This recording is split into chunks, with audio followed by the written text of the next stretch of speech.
All right, guys, it's finally here, our biggest episode to date with cosplayers from all over the country. Get ready, we are now at Season 2, Episode 2 of Just Cause Wings, our mega episode taking place at MegaCon Orlando. Please enjoy this episode featuring tons of cosplayers that you may all know and recognize. So get ready, the episode starts right now.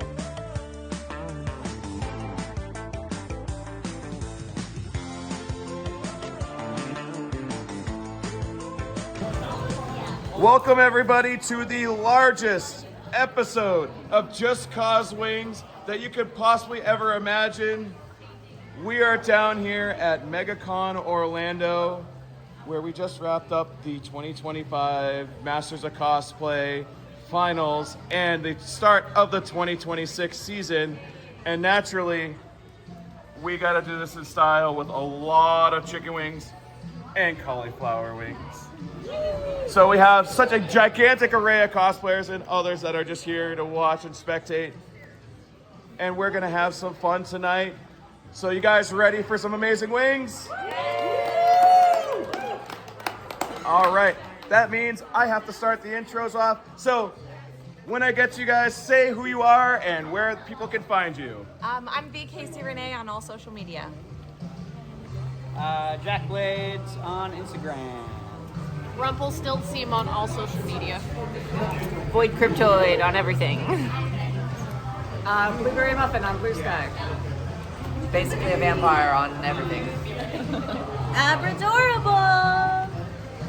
Elseworld cosplay on Instagram. Strange cat cosplay on pretty much everything. Charmanda.cos on Instagram. Nerds Gone Mild cosplay! We are both Calvin Crunchies cosplay. On everything. Corbin Smith, you can find me on Allison Chase cosplay when I'm tagged with her. And I'm Perler Tricks on everything. All right, that means it's time that we're gonna get ready for the first question. And in order to do this, well, we got a lot of wings to dish out. So hang tight.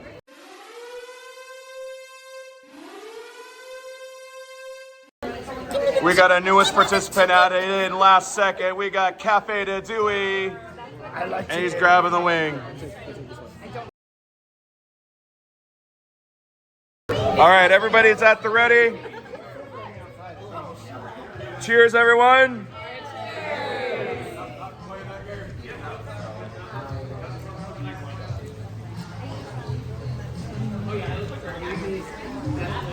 It's like garlic. It's like a garlicky butter. Just a little spicy. Excellent wings.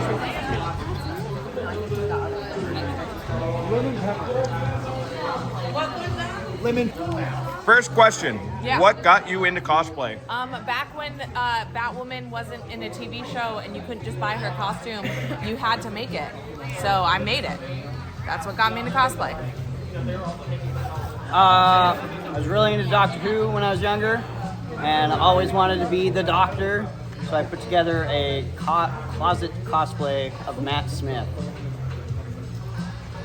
This is going to be the most southern thing you're ever going to hear. It was Vacation Bible School. 1 year they did video games and I was volunteering, and like that was the theme. And they're like, yeah, y'all can dress up if you want. I had never done it before, so I went to Goodwill. I found the most ugly pink 80s prom dress. It looked like an Ariel dress. It was awful. And I got a Dolly Parton wig from Party City and a Snow White tiara, and I was like, I'm Princess Peach! It was a lot of fun interacting with people in my very terrible Princess Peach costume, and then I just kind of snowballed from there. Dewey, what got you into cosplay? I was a photographer first, and I like to dress my friends up, so I just wanted to dress up, and yeah, that's what happened. I think he's gonna be on me. I'm really, really normal about Lord of the Rings. My friends in high school are what got me into it, but it was Legend of Zelda that made me really, really crazy about it. My parents have a shop at a Renaissance festival, so I grew up being in costume every weekend since I was literally born. So my mom likes comic books, and my mom took me to MegaCon in the year 2000. Year And 2000. Year 2000, I went to MegaCon and I saw a Sailor Moon group. It was a complete Sailor Moon group, and I took a picture of it, and that was it. It's all history. So I'm going to be a downer, I suppose. My dad died in 2015. We discovered MegaCon. My wife started cosplaying. I didn't want to be mundane next to her, so I got into cosplay. My mom passed in 2019. I needed an outlet for my passion, so I got into making and started making my own cosplay. So my older sister was born on Halloween. There were always costumes at the house, like all the time. My mom made some of our costumes when we were little, and my mom taught me how to sew. And then 2010, the Alice in Wonderland by Tim Burton came out, and I loved that dress so much. And my mom was like, "I'll help you work on it. You can make it," and we did. And I went to my first anime con, and the rest is history.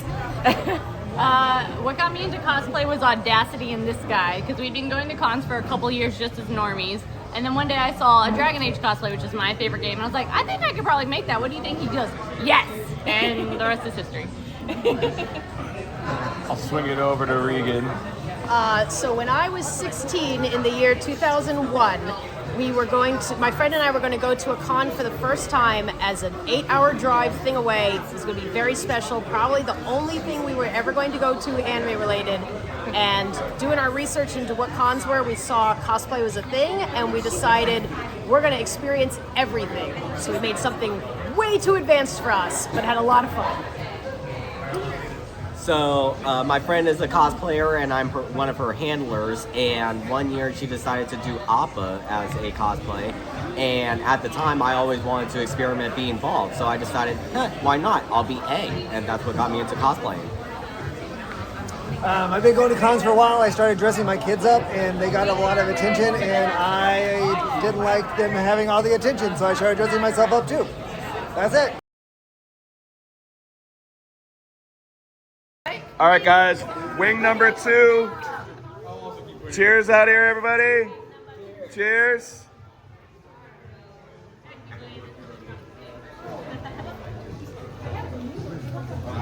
Fun cosplay story is the question. Okay, so I was backstage with Adam Savage, and he told us a story about how he went to Russell Crowe's house, and he asked Russell Crowe specifically for Master and Commander, did you have something on your body that would help you get into character?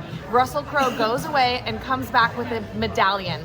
As he's telling us this story, Adam Savage goes into his pocket of his costume and pulls out the medallion from Russell Crowe. And that is my fun cosplay story.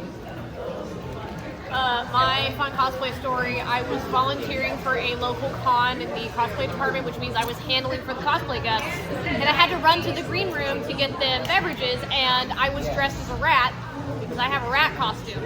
And what I didn't know, because I wasn't like checking the guests, is the voice actor for Remy from Ratatouille was there, and he was in the green room.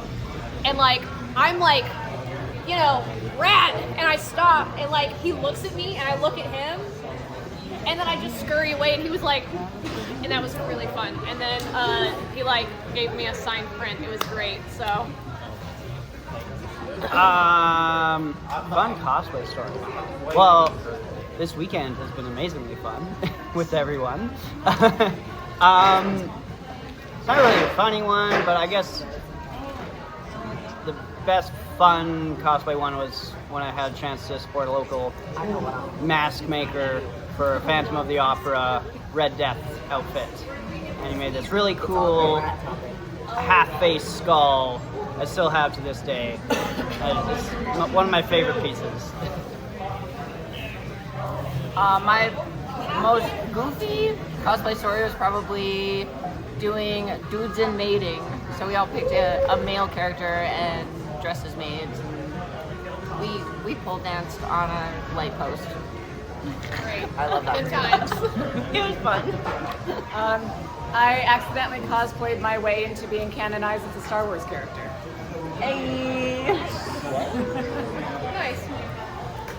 So they were walking in a show as the rat that they mentioned, which is like a whole onesie, think Nutcracker rat with like a head and everything. And I was sitting in the front row as a Starion. And as they're doing the rat walk, like on the stage, they stop, they look at me, they run up to me as a Starion and bite my ear off. And then finish the walk with my ear in their mouth. And the judges were on the floor. Laughing because I screamed. It was like, ah, my ear, and then they ran off with it in their mouth. Yeah. Come on, Amanda. Come here. Get up in there. Come here.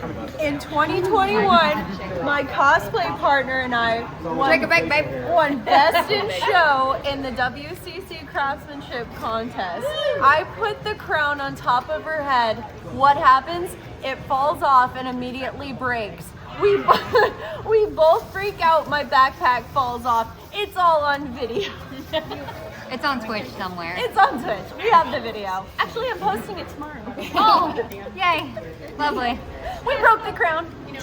We did. Good job. We did. Good job. My embarrassing story is in 2025 when I won Best in Show at MegaCon. My chest armor had begun pushing my trousers down, and the phrase that was going over and over in my head is, "Do not walk bow-legged. Do not walk bow-legged to get that award." So is this an embarrassing story or a fun story? Both? Oh gosh. Okay. So I don't know if it's so much embarrassing as just interesting. We were at Spooky Empire and my partner and I are dressed as Cenobites. And if you're familiar with the Hellraiser cinematic universe, in Hellraiser Inferno, Craig Sheffer plays a detective cop kind of character, and so he was at the con. And we were in the elevator, and we're both just two Cenobites standing stoically in the elevator. Apparently he was going somewhere. He like, all of a sudden the elevator door opens, and we're both just full Cenobites standing there. And this poor man looks at us, and in the whole movie, he's like seeing visions of like creepy stuff and Cenobites and things. So it was very silly that like all of a sudden the elevator opens, there's two Cenobites standing there, and he's like, hi. We're just like, hi, how's it going?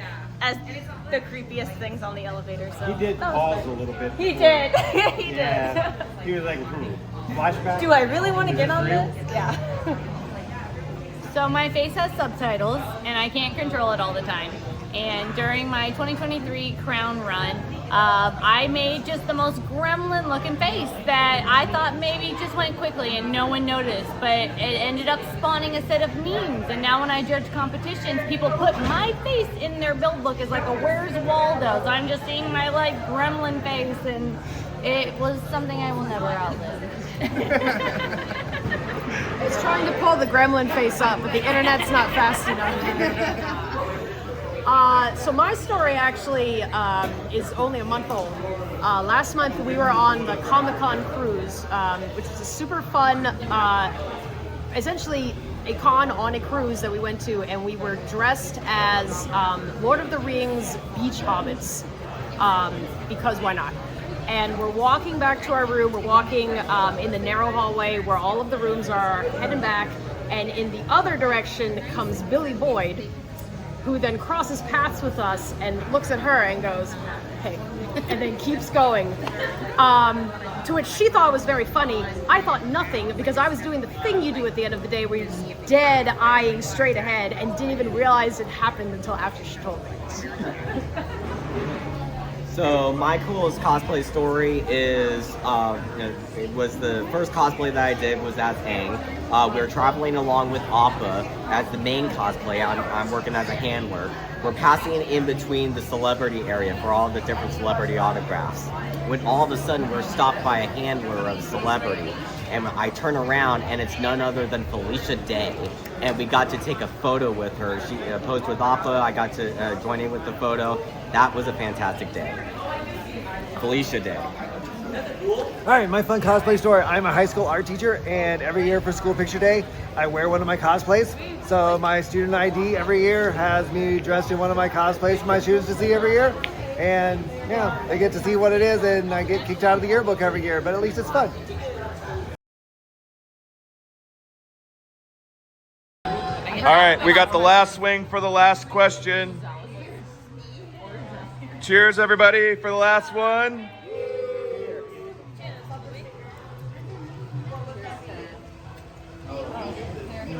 Ooh, that's good.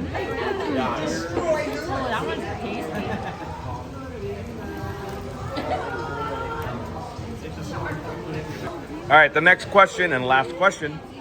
What is a current project that you're working on for cosplay or future ones? I am currently starting a Warhammer Buzz Lightyear mashup.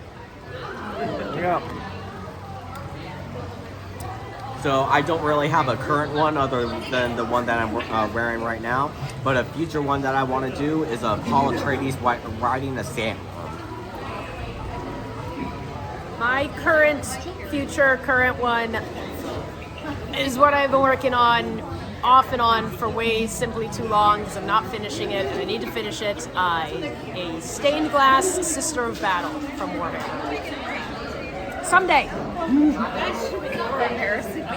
We are working on some Claire Obscure Expedition 33 cosplays, so we've got a Mayel, a Minoko, and a Verso coming down the pipeline.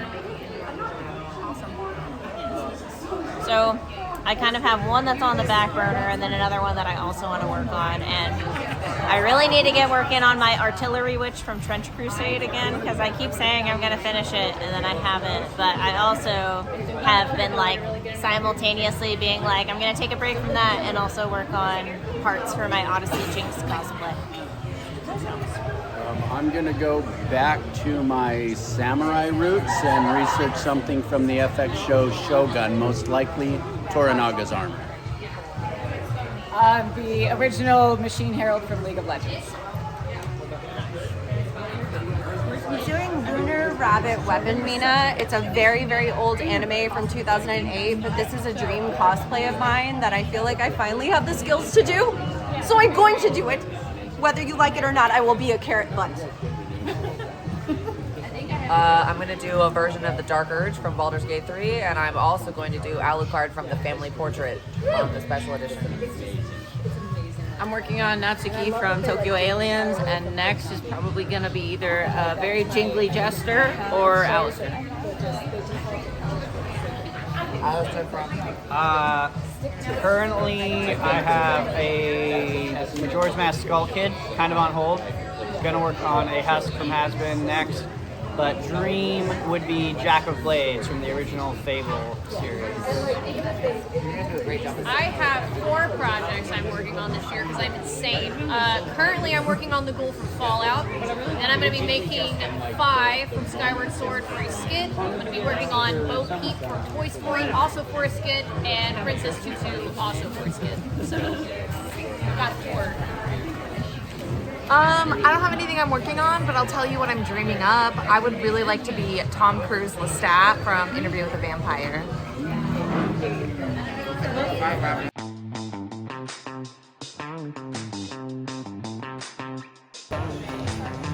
All right, everybody.